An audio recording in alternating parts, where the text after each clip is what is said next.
Hey, so this is going to be the first Whatifalthist reaction video I've made in a while, and he touches on Nietzsche and nihilism in this video, so I am in my usual Heath Ledger Joker garb.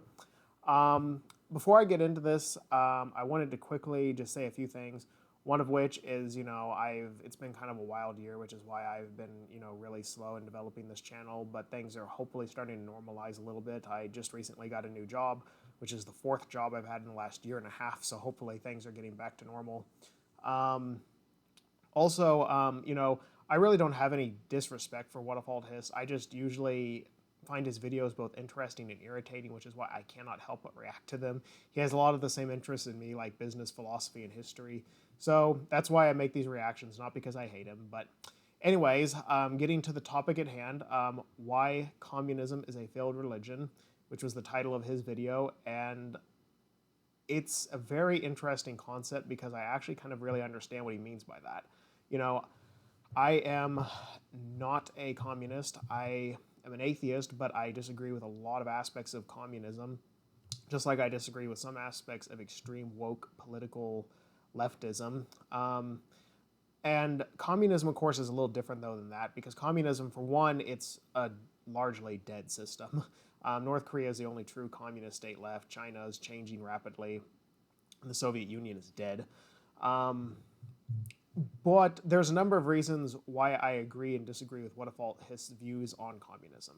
For starters, let's start off with the agreement, okay, as to why I'm not a communist, which are similar to the reasons he's not a communist. Economically, politically, and socially, communism has adverse consequences, I believe. Economically, I believe is the biggest one because, look, I was studied finance and accounting in college. I always have done better in my economics courses than I did in anything else in business. And I can tell you there's very good reason why some people are wary of extreme socialist models. They lead to a lack of productivity, they lead to stagnation, and they also lead to a lack of free trade with other countries. They lead to corruption. And again, we're not talking some forms of democratic socialism via some forms of democratic capitalism. Okay, now that's a different debate entirely. That's just debating the small things like whether a tax rate should be 10, 20% higher or lower, or whether a tariff should be enacted or repealed. These are much more marginal and much more debatable things. Communism just seeks to make it all centrally planned, which is actually something that can be and has been proven to be very ineffective economically. And I agree very much with Whatifalthist there. And I also agree with him, it's politically, any totalitarian regime is dangerous, and communism was wrong in the sense that they believed that their leaders, such as Stalin or Mao, would give up power the second they had totalitarian control of the countries, and then the countries would go into a state of communism, as Karl Marx had predicted, after the dictatorship of the proletariat. But the dictatorship of the proletariat never ended. So yes, he was very much wrong there. And Whatifalthist was very much right there. And the last one is social consequences. I disagree and agree with him a little bit here. I mean, let me just put it bluntly. The big one here is religion and atheism. Um, I don't believe in the way that communism tries to force atheism onto people as a positive thing. I don't think people should ever have a religion or even a lack of religion forced onto them. The government now should be secular. Now, I am very ardent about that. The government has to be at least somewhat secular and has to be the referee in this and basically keep religious people from killing each other and keeping atheists from killing other religious people and vice versa. That is what the government's job is. It is the referee in this, but it should not be the main player. And I agree with Whatifalthist here, to some extent, though I think he thinks that that is an excuse that why religion is a good thing, and I disagree on that one. But that being said, the government, I think, mostly should not be ever doing what Stalin or Mao did, and or what Xi Jinping is currently doing and trying to murder people who have views that are different than theirs. Actually, I don't know if Xi Jinping is killing anybody, but Stalin and Mao sure as hell did. So, anyways, these are the areas of agreement, and he made some very other interesting points in this video, like his references on toxic masculinity being primarily represented by certain forms of extreme right-wing thinking and toxic femininity being represented by certain forms of extreme left-wing thinking. I don't know if that's 100% accurate, but it is very interesting. And I love that he admits there is both toxic masculinity and toxic femininity in the world, because that's something not very many liberals or conservatives alike will admit. And it's not a men versus women thing. Toxic femininity, as he also very well points out, can exist in men, just like toxic masculinity can exist in women. So these are some of the main areas of agreement. Now for the disagreement. Okay, first off, let's start with the very obvious thing from his title. Communism is a failed religion. Okay, communism, I get what he means. It has religious aspects to it, and I'll get more into that as I get into the video. But let me be abundantly clear, it is not a religion. It is a political ideology. Okay, like Nazism, fascism, liberal democracies, it is a political ideology with pseudo-religious traits to it. Okay, and it does have some correlations between Christianity, but I'm not going to get into those now because those are kind of speculative. Some of the ones that he pointed out between the themes of Christianity and the themes of communism, but that's kind of complicated, and I'd rather not get into that now. But here's the central point of what I'm trying to get to and what I'm going to go into now for the rest of this. Communism may be a failed political ideology with religious aspects to it, but it has not failed even remotely as much and as comprehensively as the other religions that have failed, such as Christianity, Islam, Buddhism, Hinduism, etc., etc., etc., have failed throughout the last, I don't know how many thousand years of human history. Okay? And this is what a lot of people will sometimes do to, I guess, scare people away from atheism and scare people away from certain forms of non-traditional thinking, is they try to reference how perfect and wonderful the past was and how horrible and awful the future is without, religion in it. Well, Whatifalthist, you're a historian. You have to know that the past was not the heavenly place you think it was. We've seen more progress over the last several centuries of human history than we did in the previous some 1,000 years. Okay, we are living in an era that is much, much different than many others before us, and while it has its faults, it's certainly not overwhelmingly worse than other times in the past were. And where this relates to communism and Whatifalthist, okay, now getting down to the nuanced disagreements that I have with him here. One of those areas of disagreement, let's just get right off the bat at the beginning. He made a comparison to Nietzsche and Hitler in the beginning, trying to say that it was that because Nietzsche endorsed violence and masculinity, that he was a proto-Nazi of some form. No. Let me just be clear on that one. Was no correlation between Hitler and Nietzsche. Okay, you know how I know that? Well, for one, I've read Mein Kampf and I've read Nietzsche, and I can tell you they're not even close to the same thing.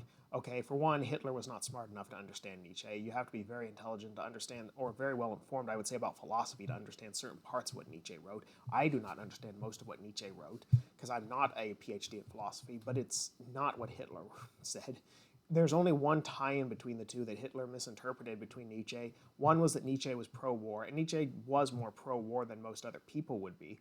However, it was probably more in the sense that he would have supported the allies that opposed Hitler militarily, in the sense that sometimes military forces needed to stand up to other evil military forces like the Nazis, not that what the Nazis did was right. And so I find it very unlikely that Nietzsche, if he were alive, would have endorsed Hitler's wars. Second off, the anti-Semitism of Hitler does not even remotely relate to what Nietzsche said about the ancient Jews, which was basically saying that Judaism and Christianity had taken over and conquered the Roman Empire and had been philosophically a stain on humanity.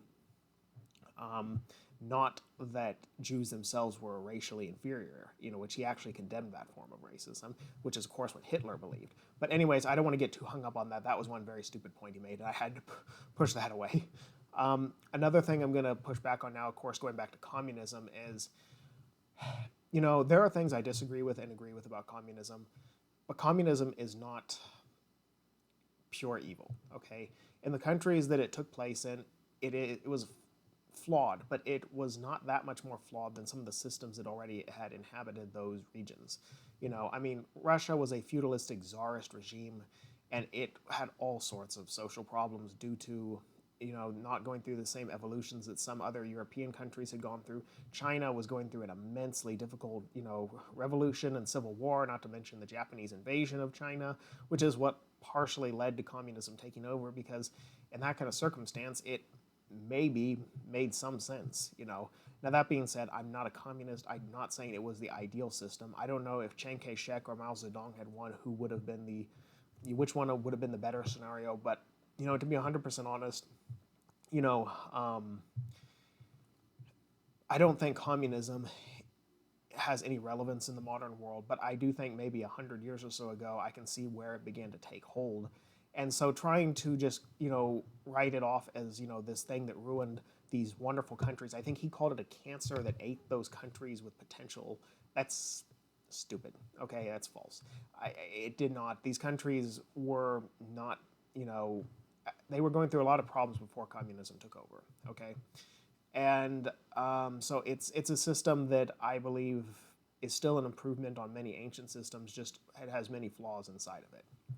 But another thing, and here's the big one I'm going to spend the last some minutes talking about in this video, is that, you know, and it's why I'm in my Joker costume, because this deals with the topic of nihilism and Nietzsche.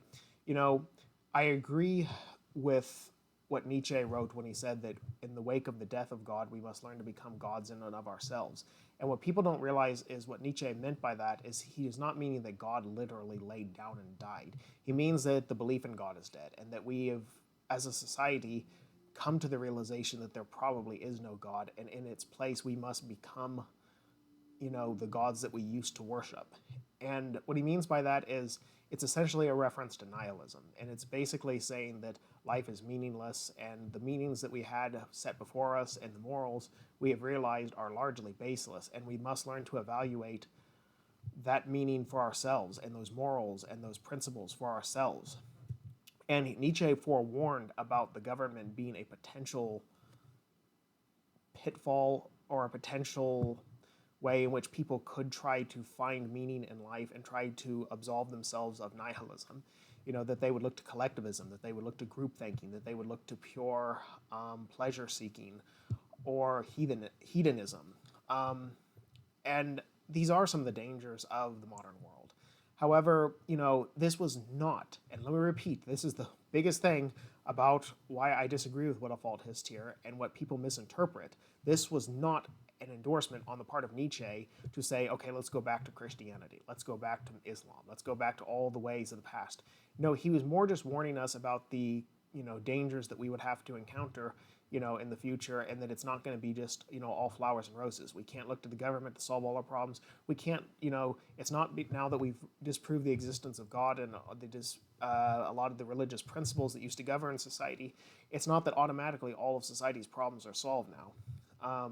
We have to still, you know, work towards that on our own. And that was a very brilliant insight on Nietzsche's part, though I think if he lived in the 21st century, he would have even more, I think, nuances that he would put on that and probably put a little different spin on it if he had the information we have now. But of course, he lived before the events of the 20th century.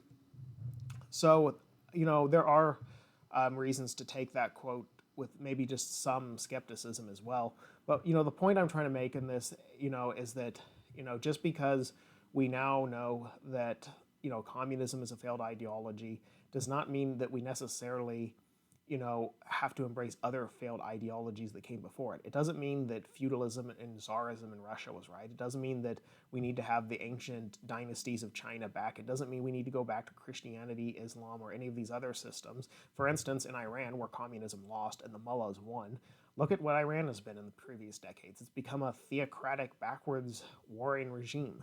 And I don't mean that as an insult to the Iranian people. Many Iranian people, like Armin Navabi of the Atheist Republic, have to fight very hard against the,